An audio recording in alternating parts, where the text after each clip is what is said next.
Hello everyone. So guys, मैं grammar पढ़ा रहा हूँ आप लोगों को और मैंने एक बुक शुरू किया है। ये है from plinth to paramount. Writer हैं नीतू सिंह और इसका चैप्टर 1 मैंने पढ़ाना शुरू किया था और एक ही पार्ट मैंने भी वीडियो डाला है क्योंकि चैप्टर 1 ही बहुत बड़ा है इसका। तो ये फर्स्ट पेज मैंने कंप्लीट करा दिया था। मैं सेकेंड पेज से चालू करता हूँ गाइज। चलिए शुरू करते हैं। चलिए मैं इसे पढ़ के भी बताऊंगा और ज़रूरत होगी तो मैं लिख कर भी आपको समझाऊंगा इसे। तो चलिए पहले इसको पढ़ना शुरू करते हैं। देखिए यहाँ पर लिखा है, एक एग्जाम्पल है, पार्ट मतलब ये पेज नंबर 2 है कि I am used to sleeping late at night. तो आप देख पा रहे हैं कि यूज्ड टू के साथ यहाँ पर जेरेंड का इस्तेमाल हुआ है, वर्ब में आईएनजी का इस्तेमाल हुआ है। तो अगर इस तरीके से यूज्ड टू आपको दिखाई दे, जहां यूज्ड टू से पहले एम लगा हो, इज लगा हो, आर लगा हो, वाज लगा हो, वर लगा हो, ओके, विल बी भी हो सकता है, और उसके बाद यूज्ड टू हो और फिर आईएनजी लगा हो, तो ये जो यूज्ड टू है हम इसको मॉडल नहीं समझेंगे, हम इसको एडजेक्टिव समझेंगे। ये मैं ऑलरेडी पार्ट 1 में समझा चुका हूं आपको, अभी मैं एग्जाम्पल को पढ़ रहा हूं बस। तो I am used to sleeping हम कह सकते हैं कि she is used to eating so much, I am used to dancing. हमें ऐसे बोलना है, हम ऐसा नहीं बोल सकते कि I am used to dance, I am used to go to market, ये गलत हो जाएगा। I am used to going to market, यानी कि मुझे मार्केट जाने की आदत है, मैं आदी हूं उसका। ये हो गया। यहां पर एक सेंटेंस है कि I need you, I need you, मुझे तुम्हारी जरूरत। तो यहां पर जो नीड है ये एक मेन वर्ब का काम कर रहा है। ये नीड हमारा ये मॉडल नहीं है, क्योंकि मॉडल के बाद हमें वर्ब की फर्स्ट फॉर्म चाहिए, हमें कोई ऑब्जेक्ट नहीं चाहिए। कभी ऐसा हुआ है कि आई शुड यू, ऐसा तो नहीं हो सकता। तो वैसे ही यहां पर नीड मेन वर्ब का काम कर रहा है।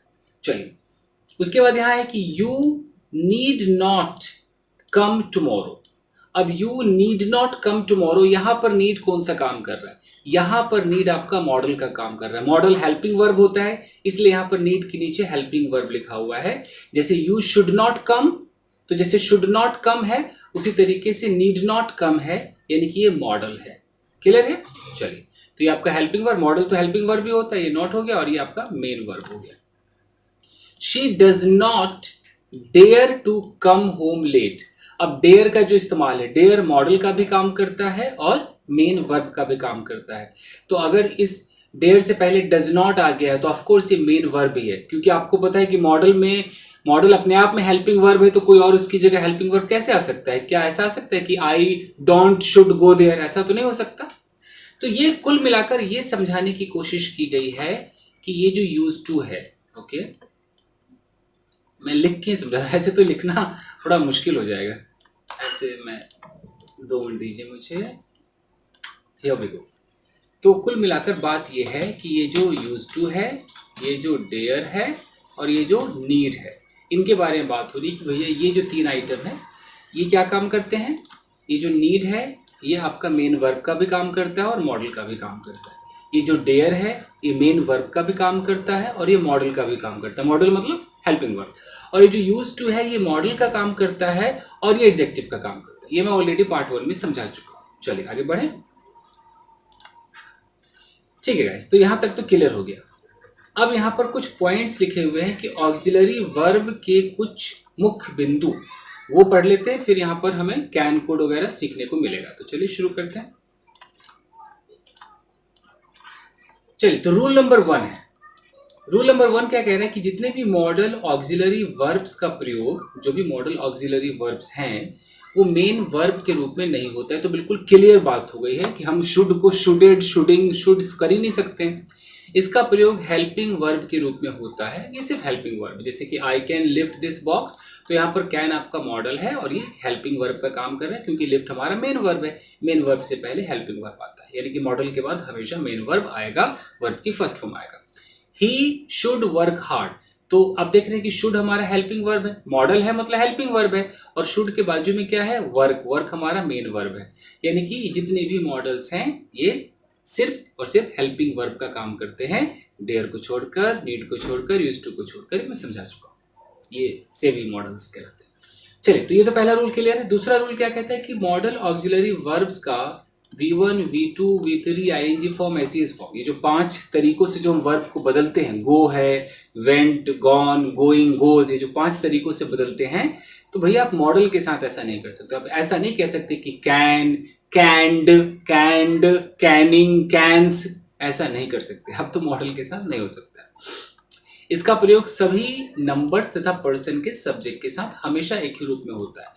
डजेंट मैटर कि वो थर्ड पर्सन सिंगुलर है कि प्लूरल है। अगर आई शुड है तो ही शुड होगा, शी शुड होगा, दे शुड होगा, वी शुड होगा, सबके साथ एक ही जैसा व्यवहार करेगा। ये दूसरा रूल हो गया। ओके, इसके रूप में कोई परिवर्तन नहीं होता है। तो शी कैन हेल्प यू, आप शी के साथ देख रहे हैं, शी के साथ भी कैन है, कोई कैंस तो नहीं आ गया। यू शुड अंडरस्टैंड, तो शुड है तो शुड है, ये कोई बदल नहीं सकता। रूल नंबर तीसरा कह रहा है कि ऑट तथा यूज्ड के बाद इन्फिनेटिव 2 + V1 आता है। आपको पता है कि यूज टू और ऑट टू, तो इस टू को तो आपको मानना पड़ेगा, टू इसके साथ चिपका हुआ रहता है। We ought to respect our parents, यानी कि हमें अपने पेरेंट्स का रिस्पेक्ट करना चाहिए, तो ऑट के साथ यहाँ पर टू लगा हुआ है। और ही यूज टू कम लेट, तो यहाँ यूज्ड के साथ यहाँ पर टू लगा हुआ है। तो ये तो रूल्स क्लियर है। अब हम कैन और कुड को पढ़ते हैं, जरूरत होगी मैं आपको लिखकर भी समझाऊंगा। चलिए, यहाँ लिखा है कि use of model auxiliary verbs. अब इस्तेमाल कहाँ कहाँ होता है, जैसे कैन है तो किन किन परिस्थितियों में कैन का इस्तेमाल होगा, चलिए कोशिश करते हैं। ओके, यहाँ लिखा है can and could. Rule number 1 कह रहा है कि कैन का प्रयोग पावर यानी कि शक्ति के लिए, एबिलिटी योग्यता के लिए, और कैपेसिटी सामर्थ्य को अभिव्यक्त करने के लिए किया जाता है। तो कैन का प्रयोग तो सबको पता है कि वो एबिलिटी, पावर वगैरह दिखाने के लिए। कुड का प्रयोग पास्ट एबिलिटी, पावर, कैपेसिटी यानी कि भूतकाल की योग्यता, शक्ति, सामर्थ्य को व्यक्त करने के लिए किया जाता है। He can lift the box. Okay, I could not come yesterday. मैं थोड़ा सही से इसको समझाता हूँ, लिखकर समझाता हूँ। मुझे लगता है इस बुक में जिस लेवल से समझाना चाहिए वैसा नहीं है, मैं कोशिश करता हूँ। चलिए, क्योंकि कंपटीशन के हिसाब से बनाया तो उतना ही बताया है जितना आपको पेपर में आएगा, पास हो जाएंगे, बट फिर भी कोशिश करते हैं। देखिएगा, कैन, मैं कैन को पूरा आपको समझाता हूँ। होता क्या है, जब हम कैन की बात करते हैं तो अगर मैं एक सेंटेंस बोलता हूँ कि I can break this chair, तो I can break this chair का मतलब क्या है कि मैं प्रेजेंट टाइम में खड़ा हूं, मैं एक सब्जेक्ट हूं, मैं प्रेजेंट टाइम में खड़ा हूं, और प्रेजेंट टाइम के अंदर मेरे अंदर इतनी पावर है, इतनी शक्ति है, यानी कि मेरे अंदर वो एक पावर है कि मैं इस कुर्सी को तोड़ सकता हूं। तो मैं अपने पावर को बता रहा हूं, मैं एक्सप्लेन कर रहा हूं कि भैया सुन लो, I can break this chair, ये जो कुर्सी है ना, मैं तोड़ सकता हूं भाई इसको। ओके, अगर मैं कहता हूं कि I can speak in English, it means कि मेरे अंदर अंग्रेजी बोलने की एबिलिटी है, वो काबिलियत है। तो चाहे आप पावर को दिखाएं, मान लीजिए कि आपके अंदर कोई पावर है, आप कुछ तोड़ सकते हैं, फोड़ सकते हैं, तो आपके अंदर वो पावर है। आप अंग्रेजी बोल सकते हैं तो ये आपकी एबिलिटी है ना, योग्यता है, अंग्रेजी बोलने की योग्यता है, तो मैं एबिलिटी को दिखा सकता हूँ। ओके, अगर मैं कहता हूँ कि आई कैन मैनेज एवरीथिंग, ये मेरी एक कैपेसिटी कह लीजिए। ओके, ये मेरी क्षमता है, सामर्थ्य है कि मैं हर चीज़ को मैनेज कर सकता हूँ। तो जहाँ भी इंसान अपने सामर्थ्य को दिखाए, अपनी कैपेसिटी को दिखाना चाहे, अपनी काबिलियत को दिखाए कि मैं ये इस गेम को ऐसे कर सकता हूँ, मैं इसको सॉल्व कर सकता हूँ, ये मेरी एबिलिटी है, अपने उस एबिलिटी को दिखाए, पावर को दिखाए, तो वो हिंदी में सोचे या पंजाबी में सोचे या मद्रासी में सोचे, भैया अंग्रेजों के हिसाब से तो आपको कैन ही लगाना पड़ेगा। आप ऐसा नहीं कह सकते कि भैया मैं तो सकता आएगा तो सकता में कैन लगा दूंगा, वो गया टाइम, वो हिंदी मीडियम वाला स्टाइल अब नहीं चलता है जी। और अगर आप यूज कर रहे हैं अभी भी सकता शक्ति के चक्कर में है, तो आप ऐसी गलती ना करें, क्योंकि मैं आपको कुड में भी सकता दिखा दूंगा और सकता है दिखा दूंगा कुड के अंदर, फिर आप कंफ्यूज हो जाएंगे कि मैं कैन वाला सकता हूं समझूं कि कुड को सकता हूं समझूं। तो इन चक्करों में ना पड़े, अंग्रेजों के हिसाब से सोचे। समझ में आ रहा है? तो ये तो सबको पता है कि चलो भाई पावर, एबिलिटी, कैपेसिटी हम कैन लगाते हैं। अब इसी का जब पास्ट हम कर देते हैं, ये हमारा कैन है, क्यों? क्योंकि हम प्रेजेंट टाइम में जी रहे हैं। मैं यहाँ पर लिख देता हूँ कैन है, तो हम कब की बात हो रही है, ये प्रेजेंट टाइम हमारा है। ठीक है, अब मान लीजिए, अब अगर मैं यहीं पर प्रेजेंट टाइम में बैठा हूँ, मैं बात करने लगूँ पास्ट की, मैं बात करने लगूँ पास्ट टाइम की, हूँ मैं प्रेजेंट, आपके सामने अभी बैठा हूँ, ये प्रेजेंट टाइम है। अब मैं अचानक बात करने लगूँ पास्ट टाइम की, तो अगर मैं पास्ट टाइम में ही इन सारी चीज़ों की बात करूं, पास्ट टाइम में ही मैं पावर की बात करूं, अपने पास्ट के पावर के बारे में, पास्ट में मेरे अंदर कोई एबिलिटी थी, पास्ट में मेरे अंदर कोई कैपेसिटी थी, अब नहीं है और हो भी सकता अभी भी हो, लेकिन पहले मेरे अंदर थी, वो दिखाने के लिए यही जो कैन है, ये कैन चेंज हो जाएगा और ये बन जाएगा कुड। बिल्कुल साफ साफ इस्तेमाल है। तो अगर मैं ऐसा बोलूं कि यार जब मैं क्लास 10th में था तो मैं 100 किलो वजन उठा सकता था, तो उठा सकता था यानी कि मेरे अंदर वो पावर थी उठाने की, तो मैं क्या बोलूँगा, यानी कि वो मेरी एक पावर जो कि पास्ट की थी। अब मैं सकता था हिंदी मीडियम में नहीं जा रहा हूँ, मतलब मेरी पास्ट में उठाने की शक्ति थी, सिंपल। तो मैं क्या बोलूँगा कि आई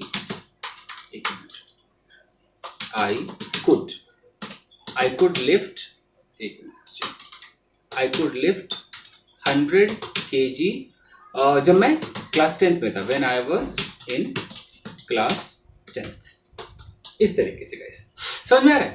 तो यहाँ ये कुड क्या कर रहा है, ये कुड भी पावर ही दिखा रहा है, लेकिन ये पावर कब की दिखा रहा है, पास्ट की पावर दिखा रहा है। तो कोई भी बंदा हो, वो प्रेजेंट में खड़े होकर के अपने पास्ट के पावर को बता रहा है कि अरे, जैसे कोई बुजुर्ग इंसान है, वो 70-80 साल का है, तो क्या बोलेगा, अरे बेटा जब हम तुम्हारी उम्र में थे, हाँ 200 किलो वजन उठा सकते थे, तो उठा सकते थे, मतलब उस वक्त जब ये बुजुर्ग इंसान मेरी उम्र में था, आपकी उम्र में था, तो इनके अंदर वो शक्ति पावर थी 200 किलो वजन उठाने की, खाने की शक्ति थी, दौड़ने की शक्ति थी, वो पावर था। बस ये दिखाने के लिए कोड है। कैन का पास्ट कोड हो जाता है यहाँ पर। फाइन। अगर मैं बोलूँ कि I could speak in I could write in Punjabi, मैं पंजाबी में लिख सकता था when I was in class 7th, यानी कि जब मैं 7th क्लास में था मैं पंजाबी भाषा में लिख सकता था, ये मेरे अंदर एबिलिटी थी। हो सकता है अभी मैं भूल गया हूँ, अभी मुझे नहीं आती है।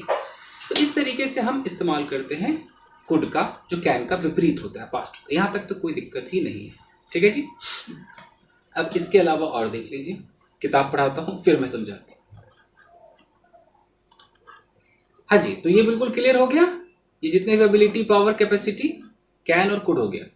यहाँ पर लिखा है कि I could not come yesterday, ये तो कुड का एक अलग से इस्तेमाल होता है कि मैं किसी काम को नहीं कर सका, वो एग्जाम्पल दे दिया।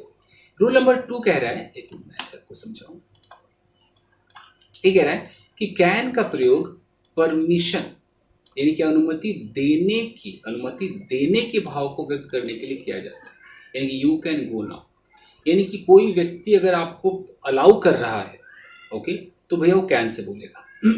आपने उससे रिक्वेस्ट किया, वो कैसे किया डजंट मैटर, वो जब अलाउ करेगा तो आपको कैन से बोलेगा, okay okay okay okay okay बड़ी, you can say, okay you can go या you can do this, yes you can do this. मतलब आपने मुझसे कुछ कहा होगा कि सर क्या मैं इसको छू लूँ, या you can touch it, sir क्या मैं इसका इस्तेमाल कर लूँ, या यू कैन यूज इट। तो मैं किसी को अगर परमिशन दे रहा हूँ तो उस भाव में भी मुझे कैन का इस्तेमाल करना होगा, एकदम क्लियर है। तो आगे देखते हैं, जो मुझे लगेगा कि मैं लिख के आपको समझाऊं तो मैं समझा दूँ। अभी देखिए मजा है, तो पूरा मॉडल है यहाँ। देखिए रूल नंबर 3 कह रहा है कि कैन का प्रयोग थ्योरेटिकल पॉसिबिलिटी, सैद्धांतिक संभावना को अभिव्यक्त करने के लिए किया जाता है। कुछ ज़्यादा ही लिख दिया, जैसे कि everyone can make a mistake. अब मैं समझा दूंगा आपको क्या है। वहीं पर चौथा कह रहा है कि कुड का प्रयोग रिमोट पॉसिबिलिटी व्यक्त करने के लिए किया जाता है, यानी कि there could be a bomb under your seat. अब देख लीजिए, कैन में भी पॉसिबिलिटी को कह रहा है और कुड में भी पॉसिबिलिटी को कह रहा है। क्या मतलब है देख लेते हैं, एक और देखते हैं। कैन का प्रयोग दोस्ताना निवेदन करने के लिए, यानी लाइट चलेगी दोस्तों। अब जैसे लाइट आती है फिर मैं इसको कंटिन्यू करता हूँ। लाइट आ चुकी है, चलिए शुरू करते हैं। देखिए, तो हम यहाँ पर थे कि कैन का प्रयोग दोस्ताना निवेदन करने वाले प्रश्नात्मक वाक्यों में किया जाता है एवं कुड औपचारिक निवेदन करने वाले प्रश्नात्मक वाक्यों में, can I take your scooter, could I talk to mister Shukla. ठीक है, ये है। और एक और पॉइंट पढ़ते फिर मैं समझाता हूँ कि एबल टू का प्रयोग कैन कुड के साथ ना करें, क्योंकि दोनों क्षमता को दर्शाते हैं। यानी कि I can not be able to come tomorrow गलत होगा, कैन के साथ हम एबल टू नहीं लगा सकते। ओके, ऐसा करके हम अपने वाक्य को सुपरफ्लुअस बनाते हैं, यानी कि कुछ एक्स्ट्रा ही डाल देते हैं, more than what is needed कर देते हैं। इस वाक्य की फॉर्मेशन होगा कि I can not come tomorrow सही होगा, I will not be able to come tomorrow सही होगा। यानी कि विल के साथ आप एबल टू लगा सकते हैं, आप कैन और कुड के साथ एबल टू नहीं लगा सकते। ठीक है, तो यहाँ तक इसमें हमने कैन और कुड को समझा। अब मैं समझा देता हूँ, उसके बाद वीडियो को ख़त्म करेंगे। अगले पार्ट में मे, माइट, मस्ट को सीखेंगे। चलिए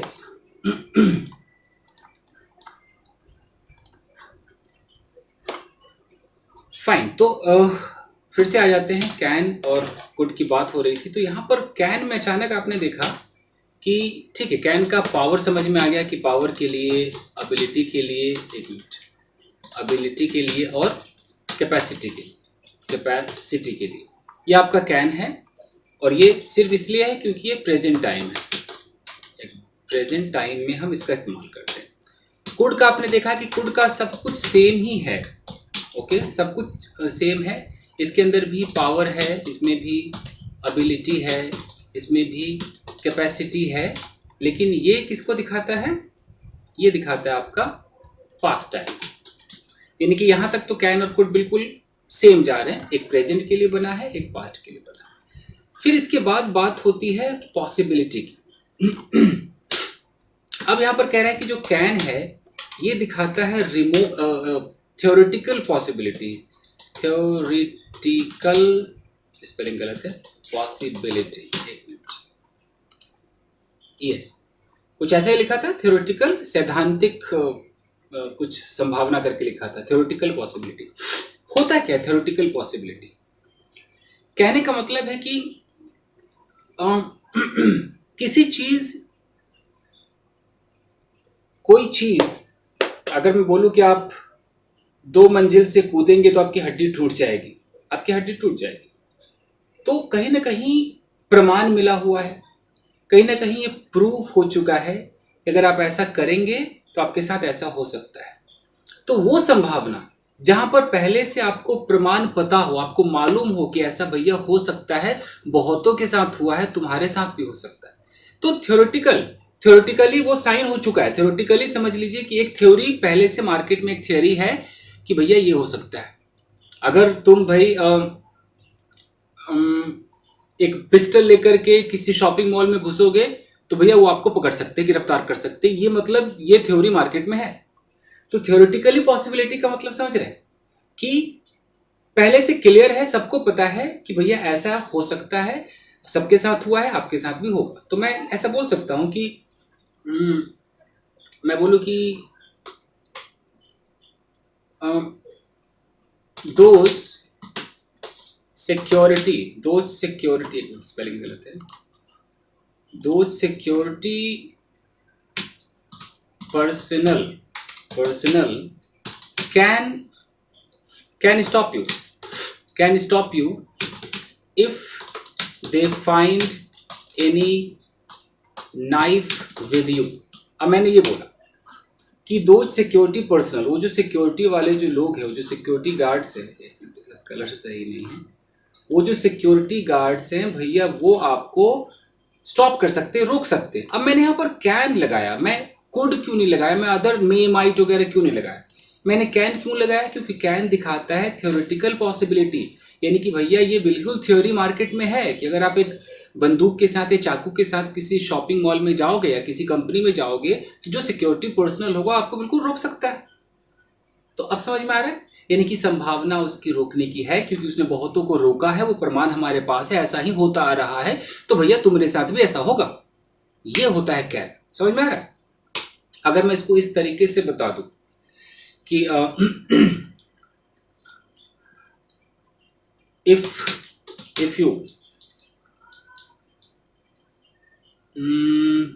you jump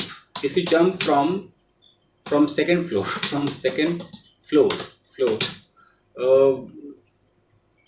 you can break your bones, तुम अपने हड्डियां तोड़ सकते हो। Okay, your bone can break, तुम्हारी हड्डियां टूट सकती है। तो यहाँ पर कैन लगाने का एक ही मतलब है कि बिल्कुल ऐसा पॉसिबल है, थ्योरेटिकली बिल्कुल पॉसिबल है, बहुत लोगों का टूटा है, तुम्हारा भी टूट सकता है। ये होता है। और एग्जांपल्स मैं आपको कैसे दूं? ओके, मैं बोलूं कि if you abuse your boss, he can fire you. अगर तुम अपने बॉस को गाली दोगे वो तुम्हें फायर कर सकता है भैया, बॉस है उसको गाली दोगे, सबको पता है, बिल्कुल थ्योरेटिकली बिल्कुल ऐसा पॉसिबल है कि बॉस को गाली दोगे तो आपको नौकरी से निकाल सकता है, कुछ भी कर सकता है। तो ये सब कैन है जहां पर यूं समझ लो, मैं शायद एग्जाम्पल आपको सही नहीं दे पा रहा हूँ। एग्जाम्पल कहने का ये मतलब है कि अगर पहले से ऐसा होता आ रहा है, बहुतों के साथ हुआ है, ये करोगे तो ऐसा होगा क्योंकि बहुतों के साथ हुआ है, तुम्हारे साथ भी हो सकता है, वहां पर कैन लगाएंगे। मैं बोलता हूँ कि यार that boy can cheat you, अब मैंने कैन बोला, यानी कि अगर उस लड़के ने बहुतों को चीट किया है, मार्केट में एकदम एक ऐसी थ्योरी बनी हुई है उसके बारे में कि भैया वो लड़का तो सबको चीट करता आ रहा है, तेरे को भी चीट कर सकता है, तो मैं वहां पर कैन लगाऊंगा। कैन का मतलब है कि भैया बिल्कुल ऐसा हो चुका है, हो सकता है, ये होता है। और यही अगर कुड की बात करें, कैन तो समझ में आ गया, तो आप सोच लीजिए, he can cheat you, he can beat you, he can pulverise your bones, वो तो तेरी हड्डियों को चकनाचूर कर सकता है भैया, क्यों, बहुतों का कर रखा है, मार्केट में थियोरी बनी हुई है इस तरीके से, वो तो तुझे भाई साहब ऐसे उठा सकता है। तो जहां पर बिल्कुल थियोरेटिकल पॉसिबिलिटी है, कैन लगाते जाओ। कुड में क्या होता है, कुड में है remote possibility, remote possibility. Remote का मतलब होता है दूर, यानी कि कम, दूर मतलब ना के बराबर, तो रिमोट पॉसिबिलिटी का मतलब कि चांस कम है। ऐसा मार्केट में कोई थ्योरी नहीं है, बट फिर भी हो सकता है कि ऐसा हो जाए। अगर मैं कहता हूं कि don't touch this bag, there could be bomb in it, there could be a bomb in it, इस बैग को मत छुओ, इसके अंदर एक बॉम्ब हो सकता है। अब भैया ये कहां से कोई थ्योरी मार्केट में है कि कोई बैग को छूओगे तो बॉम्ब ही होगा, ऐसा तो है नहीं। हो सकता है इस बैग में कुछ और हो, पैसा हो।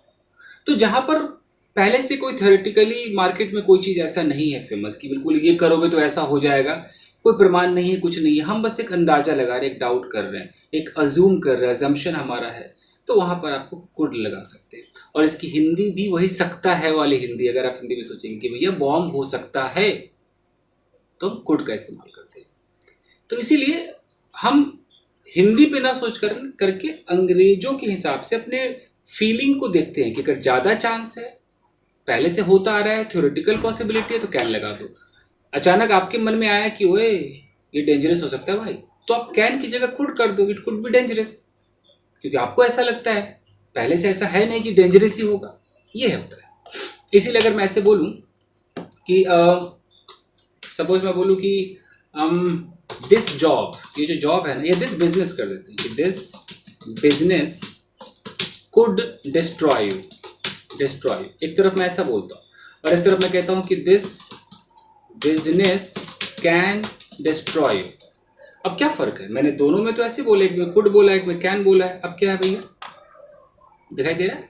तो अगर मैं कुड कहता हूं तो इसका मतलब कि थ्योरेटिकल पॉसिबिलिटी नहीं है, ऐसा ज्यादा हुआ नहीं है, ये जो बिजनेस कई लोगों ने बिजनेस किया होगा, तो ऐसा कोई प्रूफ नहीं कि सबको इस बिजनेस ने डिस्ट्रॉय कर दिया है। तो जहां पर मार्केट में सब कुछ ना हो, आपको बस ऐसा लग रहा है, आप कुड लगा दो ना। लेकिन आप कह रहे हो भैया this business can destroy you, तो कैन का मतलब है कि अच्छा पहले भी बहुतों के साथ हो चुका है, इस बिजनेस ने बहुतों को डिस्ट्रॉय किया, भैया तेरे को भी डिस्ट्रॉय कर देगा। कितना फर्क है। और हिंदी सकता है, दोनों का मतलब सकता है, इसलिए कहता हूँ हिंदी में ना सोचे, अंग्रेजों के हिसाब से सोचे। ठीक है जी, इस बुक में बस इतना ही था। इस बुक में एक और था कि आप एबल टू नहीं लगा सकते, आप ऐसा नहीं कर सकते कि कैन लगा दो और कैन के साथ आप लगा दो एबल टू, ये गलत हो जाएगा। एग्जाम्पल के तौर पर आप ये नहीं कह सकते कि I can able to break this chair, okay, ये सेंटेंस आपका गलत हो जाएगा। अगर आपको या तो आप कैन बोलो, या तो आप ऐसे बोलो कि I can break this chair बोलो, ये आपका करेक्ट है। या आप ऐसे बोलो कि आई एम कर दो, I am able to break this chair, आप ऐसा कर दो, ये भी आपका करेक्ट है। क्लियर है, फाइन। वही आप कुड के साथ भी नहीं लगा सकते हो, आप ऐसा नहीं बोल सकते कि कुड एबल टू, आप ऐसा नहीं बोल सकते कि I could able to run 10 kilometres, यानी कि मेरे में शक्ति थी 10 किलोमीटर दौड़ने की, ये आपका गलत हो जाएगा, दिस इज रॉन्ग। ओके, आप ऐसे ना करो, आप डायरेक्ट कुड बोलो कि आई कुड रन, ऐसे कर दो, आई कुड रन 10 किलोमीटर्स, मैं दौड़ सकता था, ये आपका करेक्ट होगा। ठीक है जी, फाइन। बुक में तो इतना ही दिया हुआ, फिर भी मैं आपको एक दो चीज़ें और समझा देता हूँ कोड के बारे में। कैन का तो इससे ज़्यादा नहीं है, कैन तो बस वही। हाँ, एक और लिखा हुआ था कि यार दोस्तों में, अगर हम कई बार ऐसे बोलते कि यार क्या तू दरवाज़ा खोल देगा भाई, तो हम ऐसे बोलते हैं can you open the door, हम ऐसे बोलते हैं ना, can you open the door. ये यार दोस्तों में चलता है। लेकिन अगर किसी को बहुत ही फॉर्मली कहना हो, थोड़ी फॉर्मेलिटी दिखाना हो, थोड़ा मक्खन लगाना हो, थोड़ा इज्जत देना हो, तो हम कैन ना बोल करके हम कुड लगाते हैं कि ओपन द डोर। आप चाहो तो एक और प्लीज का भी मक्खन लगा दो। तो कहने का मतलब कि कैन और कुड क्या काम कर रहा है, मतलब आप किसी को रिक्वेस्ट कर रहे हो, कुछ करने के लिए कह रहे हो, आप रिक्वेस्ट कर रहे हो, तो आप कैन से भी कर सकते हो, आप उसको कह सकते हो कि भैया ये कर देगा, और आप कुड से भी कर सकते हो। ठीक है, कुड आपका फॉर्मल है और ये जो कैन है आपका इनफॉर्मल है, यार दोस्तों वाला है, इनफॉर्मल। फैमिली में इंसान तो कैन भी नहीं बोलता, सीधा बोलते वो open the door, okay. But अचानक कोई सामने व्यक्ति है, आप ऑफिस में है और आपको कहना है कि भाई साहब एक्सक्यूज मी सर, वो फाइल मुझे पास करेंगे, वहाँ पर सबसे बेस्ट क्या होगा, एक्सक्यूज मी सर ऐसे बोलेंगे, could you pass me that file please, could you pass me that file please, आप ऐसे बोलेंगे। अगर आप वहाँ पर कहते हैं excuse me can you pass me that file please, तो गलत नहीं है। लेकिन ग्रामर कहता है कि कैन बोलेंगे तो ऐसा लगेगा कि कुछ ज़्यादा ही आप क्लोज हैं एक दूसरे से, ओके, दोनों ही सही है। कुड इज्जत को दिखाता है ज़्यादा। ये भी आपकी इस बुक में था। इस बुक में एक चीज़ नहीं था, वो मैं आपको सिखा सकता हूँ कुड के बारे में। एक चीज़ इसमें नहीं दिया हुआ था, वो ये नहीं दिया हुआ था कि ये तो सही है कि आपने अगर पास्ट की अपनी कोई काबिलियत दिखा दी, आपने बोला कि यू नो आई कुड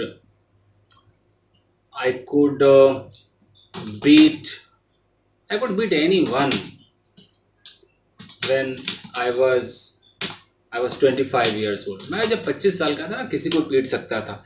आप हिंदी में ऐसा सोचते हैं, तो पीट सकता था यानी कि यहाँ पर सिर्फ कुड है, कुड के साथ कोई हैव वैव कुछ नहीं। तो इसका मतलब ये हो गया कि जब मैं 25 साल का था तो मेरे अंदर इतनी शक्ति थी, इतनी पावर थी कि अगर कोई लड़ता तो मैं उसे पीट भी सकता था, कोई भी मैं लड़ता। यानी कि आपके अंदर पावर बहुत थी, ये है। लेकिन अगर आप एक ऐसे बोलते हैं कि आई, यहाँ पर कुड के साथ हैव लगाते और अचानक थर्ड फॉर्म लगाते हैं कि I could have beaten anyone, सिर्फ मैं यहाँ पे एक सेंटेंस को रोकता हूँ, कुड हैव बीटन एनीवन। अगर आप हिंदी में सोचेंगे तो इसका मतलब है कि मैं किसी को पीट सकता था। ऊपर वाले का भी मतलब मैं किसी को पीट सकता था।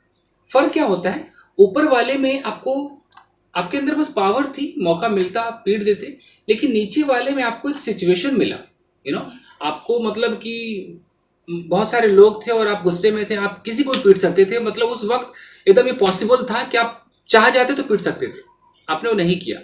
तो अब आप कह रहे हैं कि अरे यार मुझे बहुत गुस्सा आ गया था, I could have beaten everyone, मैं सबको पीट सकता था भाई, बट आई डिड नॉट। ये आपको एक वन टाइम कुछ करने को मिला, और अगर आप चाहते तो कर बैठते।